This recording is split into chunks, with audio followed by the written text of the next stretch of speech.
My name is Austin Schweizer from northwestern Reno County. Got into the General Mills program last year at the beginning of it. Our farm, we're dryland operation. We have fields from like very sandy to a sandy loam, so our soils vary quite a bit from one end of the farm to the other. We have cattle as well. We have cow-calf operation, and then we background steers and then run them on grass through the summertime. So with that, we have the opportunity for grazing quite often if we'd like to. My journey with the no-till, started farming some sandy ground. No-till, I feel, is the only way to farm sand. You save moisture. You don't have the erosion.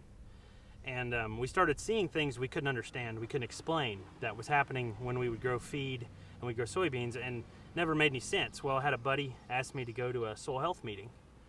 Went there, listened to Gabe Brown, listened to Ray Archuleta, listened to all of them, and started taking notes, and stuff started making sense.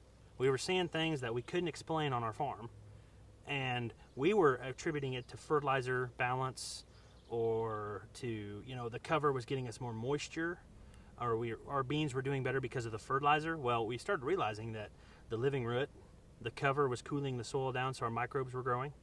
So that's how I began, and then started running cover crops, doing blended covers. Last year I had cover crops on every acre. Been cover cropping for this will be the 5th year now. So it's been a great journey. We've learned a lot, and we found, you can save moisture, which in central Kansas, that's important. We don't get rain as often, and when we do, we need to save it.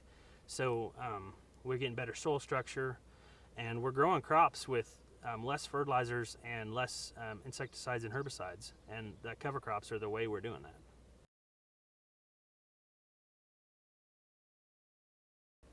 The goal on my farm is really I want to be able to use cover crops to get my soils stable.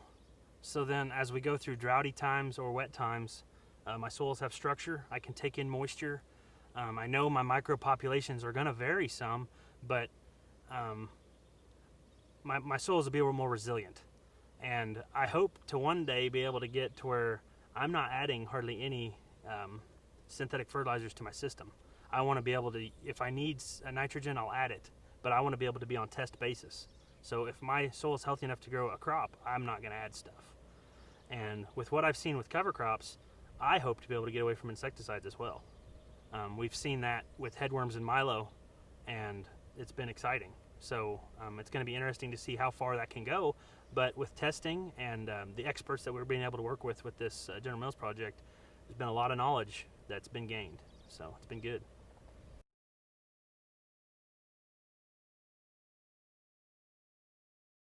I thought the birds were very interesting. I'm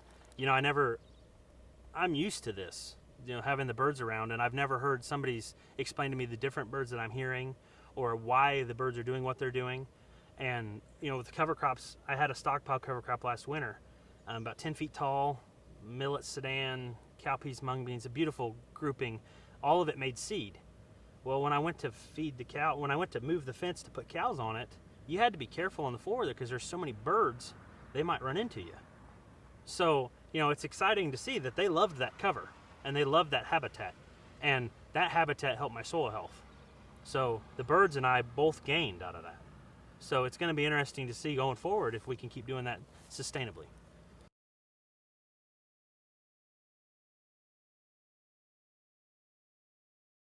My study field that I turned in is on the east part of our farm. It's more of a clay loam soil. It's heavier than most of the stuff we farm. Most of our farm is sandy loam to sand, like I said. So we're not used to my cover crops. I haven't had to deal with the problems that I'm seeing there. I'm having water infiltration problems. I can have compaction problems with cattle grazing. You can grow a good crop if you add synthetic fertilizers and everything will work because it's heavy soil. But when I take a shovel and I dig into my sandy soils and I see the structure I've gained from my covers, I'm not there yet on the heavy soil. And I'm interested to see the data the next 3 years with the soil tests, the PLFA tests, how big of colony of microbes we're growing, and then what the soil structure has done. You know, in 3 years, if I can gain that structure in that heavy soil, you know, that's going to turn the corner on that field, and that's what I'm excited to see. I mean, it's new for that field. We're going to see what happens, but there's potential there, and I hope we can get it.